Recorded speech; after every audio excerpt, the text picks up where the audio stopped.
పత్రిక కొలస్సీలకు రాసిన పత్రిక మొదటి అధ్యాయం 15 నుంచి 23 వరకు చదువుకుందాం. ఆయన అదృశ్య దేవుని స్వరూపే సర్వ సృష్టికి ఆది సంభూతుడై ఉన్నాడు. ఎలాగా ఆకాశములున్నవియు భూమి అందున్నవియు దృశ్యమైనవి కానీ అదృశ్యమైనవి కానీ అవి సింహాసనములైనను ప్రభుత్వములైనను ప్రధానులైనను అధికారములైనను సర్వమును ఆయన సృజింపబడెను. సర్వమును ఆయన ద్వారాను ఆయన బట్టి సృజించబడెను. ఆయన అన్నిటికంటే ముందుగా ఉన్నవాడు. ఆయనే సమస్తమునకు ఆధారముడు. సంఘము అను శరీరమునకు ఆయనే శిరస్సు. ఆయన అన్నిటిలో ప్రాముఖ్యము కలుగు నిమిత్తము ఆయన ఆది అయి ఉండి మృతుల్లో నుండి లేచుటలో ఆది సంభూతుడాయను. ఆయన యందు సర్వ సంపూర్ణత నివసింపవలననియు ఆయన శిలువ రక్తము చేత సద్ది చేసి ఆయన ద్వారా సమస్తమును అవి భూలోకమందున్నవైనను పరలోకమందున్నవైనను వాటన్నింటినీ ఆయన ద్వారా తనతో సమాధానపరుచుకొనవలననియు తండ్రి అభిష్టమాయను. మరియు గత కాలమందు దేవునికి దూరస్తులను మీ దుష్క్రియల వలన మీ మనస్సుల్లో విరోధ భావం గలవారనై ఉండి మిమ్మల్ని కూడా తన సన్నిధిని పరిశుద్ధులుగా నిర్దోషులుగా నిరపరాధులుగా నిలవబెట్టుటకు ఆయన మాంసాయుక్తమైన దేహమందు మరణము వల్ల ఇప్పుడు మిమ్మల్ని సమాధానపరచెను.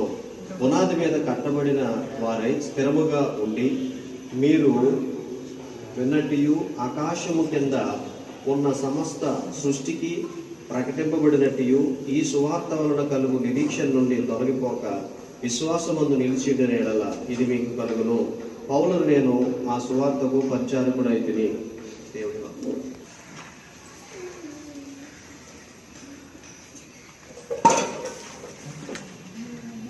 ప్రార్థన చేసుకుందాం. ఈ యొక్క గృహాన్ని మనం ఓపెన్ చేసుకోవడానికి ప్రేమ కలిగిన మా తండ్రి, పరిశుద్ధమైన మా ప్రభు, ఈ పాదాలతో ఎక్కదని స్తోత్రాలు అర్పించుకున్నాము. ఈ ఉదయకాలం ఈ స్థలిని బట్టి మనం స్థితిస్తున్నాం. ఇదిగో సహోదరి ఆశారేఖ ప్రభా యొక్క ప్రయత్నం ఆయన మరి కొనుక్కోవడానికి మీరు ఇచ్చిన ఆధిక్యతకే స్తోత్రాలు. ఈ సమయంలో మేము నామం పేరిట ఇక్కడ ప్రతిష్ఠ చేస్తున్నాము.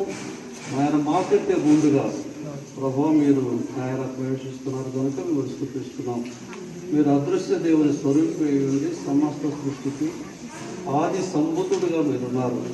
దేవాగి యొక్క భూమిని ఆయన మనుషులకు నరులకు నివాసయోగ్యంగా ఇచ్చారు. ప్రభావ మరి గృహాన్ని మీరు ప్రత్యేకంగా ఆశీర్వదించండి. ఆయన ప్రవేశిస్తుండగా ఆయన ఇప్పుడు పరదరించండి. మీ సరిదిని కుమార్తె గురించి బలపరచండి. యేసు పరిశుద్ధ నామములో ప్రార్థన